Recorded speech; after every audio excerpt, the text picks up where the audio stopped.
জুবিন গাৰ্গে কি এখন ফাল্টু চিনেমা বনালে আৰু জুবিন গাৰ্গ আচলতে লণ্ডনলৈ নোযোৱা হ'লেও চিনেমাখন কিজানি ভাল চলিলেহেঁতেন। জুবিন গাৰ্গৰ যিটো মানে অভিনয়ৰ উপস্থাপন একেবাৰে ভাল হোৱা নাই। সেইবোৰ আচলতে মই কোৱা কথা নহয়, কিন্তু সেইবিলাক কৈছে অসমৰ এজন বিদগ্ধ পণ্ডিতে, যিজন পণ্ডিতে নেকি নিজৰ চাকৰিটো আচলতে বচাই ৰাখিব নোৱাৰিলে, এতিয়া ব্ৰাৰ বেচা কিনা কৰে, মানে ব্ৰাৰ ব্যৱসায় কৰে। ভাল খবৰ সেইটো। নমস্কাৰ, মই বিকাশ আৰু আপোনালোকে চাই আছে বিকাশ বৰা ইউটিউব চেনেল। আজি আমি কথা পাতিম অসমৰে এজন পণ্ডিতৰ বিষয়ে, যি নেকি নিজতকৈ আচলতে লোকৰ চৰ্চা কৰি বেছি ভাল পায়।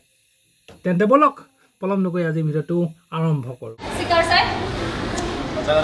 চিনেমাখন লষ্ট হ'ব কেনেকৈ মোৰ হেৰি আজি আপোনালোকে লৈ থৈ দিয়ক যে চিনেমাখনে লষ্ট হ'ব। আজি 90 যদি টকা খৰচ কৰিছে তেনেহ'লে ধৰি লওক মই যদি কওঁ যে হেৰি নিচিনাটো নাপায়, এয়া বিদুৰ বাই নিচিনাটো ইনকাম কৰিব নোৱাৰে, স্বৰ্গৰথৰ সমানো নোৱাৰিব মানে।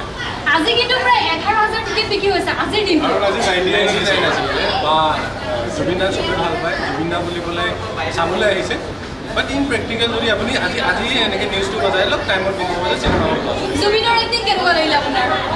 জুবিন দা একচুৱেলি জুবিন দাটো ডাইৰেকশ্যনত নাই, জুবিন দাক প্ৰেজেণ্ট দিব পৰা নাই আৰু বেছি ফটোৱা হৈ পেলালে, মেকানিকেল কৰিছে। আৰু অসমীয়া জগতত আগতে কিমান যে অসমীয়া ছবি ওলাইছিলে, সকলো মানুহ গৈ তাত উপভোগ কৰিছিলে, কিন্তু মাজত ধৰি অসমীয়া ছবি একেবাৰে নহা হৈছিলে। আৰু অসমীয়া ছবি ওলালেও মানুহবোৰ কিবা যাবলৈ মন নকৰা নিচিনা হৈছিলে।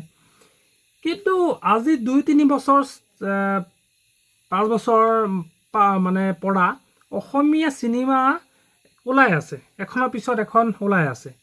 আৰু অসমীয়াত যিবিলাক মানুহ আছে, আমি সকলোৱে গৈ আমি উপভোগ কৰিছোঁ, ভাল পাইছোঁ যে অসমীয়া সংস্কৃতিৰ জগতত চিনেমাই এক নতুনত্ব পাইছে।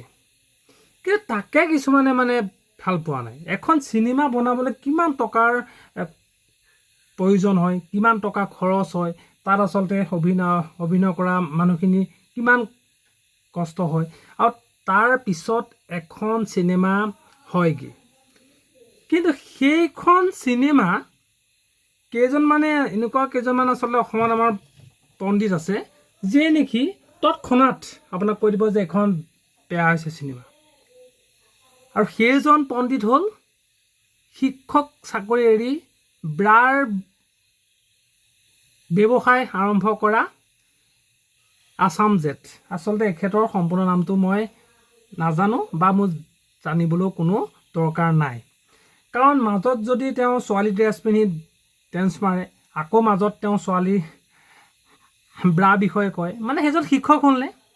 যিজন শিক্ষকে ল'ৰা ছোৱালীক শিক্ষা প্ৰদান কৰিব লাগে, সেইজন শিক্ষকে কয় যে আপোনালোকে এইটো ব্ৰা ল'ব পাৰে, এইটো ব্ৰা মানে ভাল, এইটো ব্ৰা আপুনি যদি আপুনি আৰাম পাব পিন্ধিলে। সেইজন বাৰু শিক্ষক হ'লনে? আপুনিয়ে কওকচোন। আৰু সেইজনে মানে অসমীয়া কিবা এখন ফিল্ম এখন যদি ওলাই নহয়, তেতিয়া সেইজন গৈ আগত পৰেগৈ, নাই এইখন চিনেমা একো ভাল হোৱা নাই। আৰে ভাই, তই কেইখন চিনেমা অসমীয়া জগতত দিছ সেইটো কথা কচোন। তইতো আজিলৈকে এখনো দিয়া নাই, নিজৰ চাকৰিটোকে তই বচাই ৰাখিব পৰা নাই। আৰু কিছুমানে আমাৰ অসমীয়া সংস্কৃতিত এখন গৈ আচলতে অসমীয়া ফিল্ম আগবঢ়াই আছে, তাতো এই বেটাৰ কি ক'ম আৰু, মানে বহুত খং উঠিছে মোৰ। জুবিনে অকল এইখন চিনেমাতে অভিনয় কৰা নাই, আগতো বহুত আপোনাৰ মানে অভিনয় কৰিছে।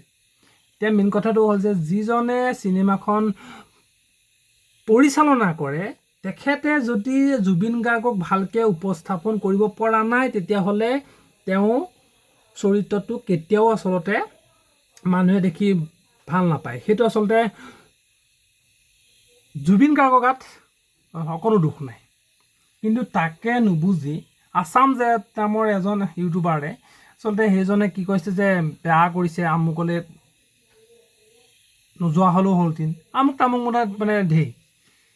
আচলতে মই ক'ম যে তুমি আগতে নিজৰ শিক্ষকতা যিটো চাকৰি আছে, সেইটোকে আচলতে তুমি বৰ্তাই ৰাখিবলৈ মানে হেৰি কৰা, নহ'বা তোমাৰ লাষ্টত সেইটো মানে আদায় হৈ যাব চাকৰি। আৰু এজন শিক্ষক হৈ পেলানি যদি আৰু যি টি ফাল্টু ভিডিঅ'বিলাক ইউটিউবত আপলোড কৰি থাকে, তেন্তে হ'লে তেনেকৈ হ'লে সেইজন শিক্ষকৰ প্ৰতি ছাত্ৰ ছাত্ৰীৰ বিশ্বাসটো একেবাৰে মানে ভংগ হৈ যাব।